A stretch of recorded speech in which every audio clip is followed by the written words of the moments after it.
இந்த கதை ஒரு தவறான முடிவின் கதை அல்ல, ஒரு இளைஞனின் மனவழி.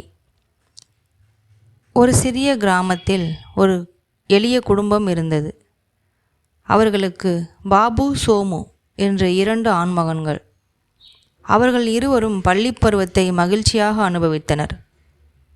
வாலிபப் பருவம் வந்தது. பொறுப்பு என்ற சுமை துரத்தியது. தந்தைக்கு வயதாகிவிட்டதால் குடும்ப சுமைகளை தனது மகன்களிடம் ஒப்படைக்க நினைத்தார். அதனால் தனது மகன்களை அழைத்து குடும்ப பொறுப்புகளை பார்த்து கொள்ளுங்கள் என்று கூறினார். இளைய மகன் சோமு தனது தந்தையின் வார்த்தையை மதித்தவனாய் தனது குடும்ப முன்னேற்றத்தை மனதில் கொண்டு அவர்களது தோட்டத்து வேலைகளை செய்து வந்தான். ஆனால் பாபு இதில் எந்த பொறுப்பும் இல்லாதவன் போல் சுற்றித் திரிந்தான். இதையெல்லாம் பார்த்த அவனது தந்தையால் பொறுத்து கொள்ள முடியவில்லை. அதனால் பாபுவை கடிந்த சொற்களால் திட்டினார். இதனால் மனமுடைந்த பாபு யாருக்கும் சொல்லாமல் அந்த ஊரை விட்டு வெளியேறினான். சென்றவன் இராணுவத்தில் சேர்ந்தான். அங்கு பணிக்கு சேர்க்கையில் அவனுக்கு கொடுத்த பணியின் பெயரை ஆங்கிலத்தில் கூறியுள்ளார்கள். அவனுக்கு ஆங்கிலம் தெரியாது. ஏனென்றால் அது ஆங்கிலேயர்கள் காலம் என்பதால் கிராமத்தில் இருப்பவர்களுக்கெல்லாம் ஆங்கிலம் என்பது எட்டாத கனியாகத்தான் இருந்தது. அதனால் அவர்கள் கூறிய வார்த்தையின் அர்த்தம் புரியாமல் ஒப்புக்கொண்டான். அன்று பணியில் சேர்ந்துவிட்ட மன நிறைவு. மறுநாள் அனைவரையும் பணிக்கு அழைத்தார்கள். அவர்களுக்கு கொடுத்த பணியை செய்ய கட்டளை வந்தது. பாபுவும் வந்தான். தனக்கு உண்டான பணி என்ன என்பதை கேட்டான். அவனுக்கு ஒரு துடைப்பம் மற்றும் வாளி கொடுக்கப்பட்டது.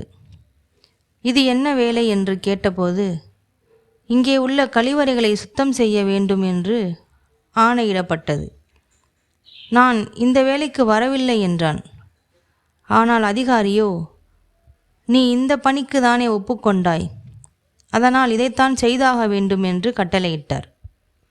வேறு வழி இல்லாமல் அந்த வேலையை செய்ய ஆரம்பித்தான். அந்த வேலையில் சிறிதும் விருப்பமில்லை அவனுக்கு.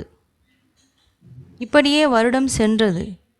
இராணுவத்தில் விடுமுறை கொடுக்கப்பட்டது. பாபு தன் சொந்த ஊருக்கு செல்ல எண்ணினான்.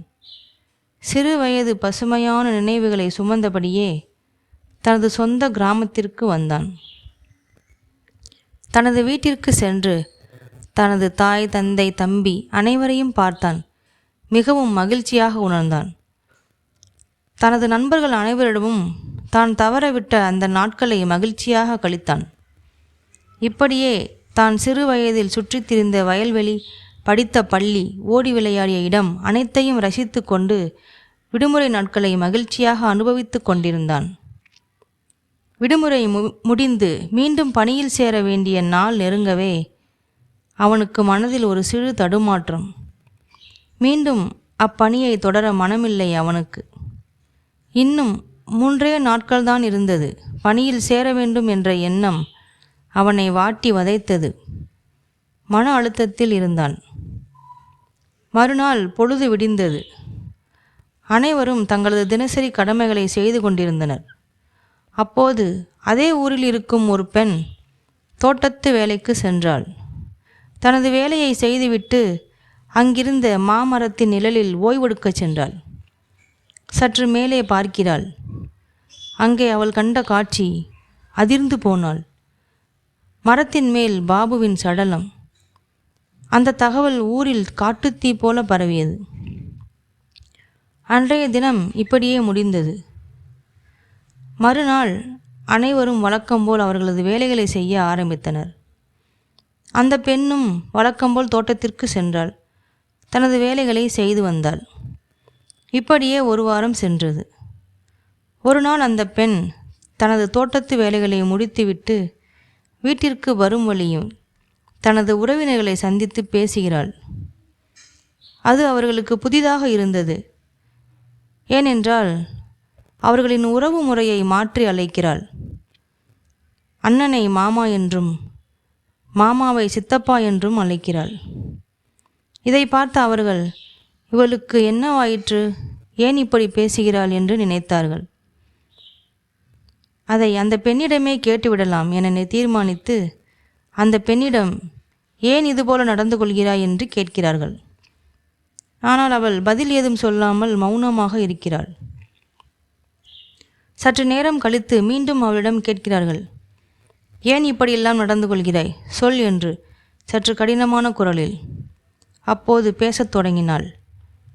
ஆனால் அங்கு கேட்டது அவளது குரல் அல்ல, கேட்டது பாபுவின் குரல்.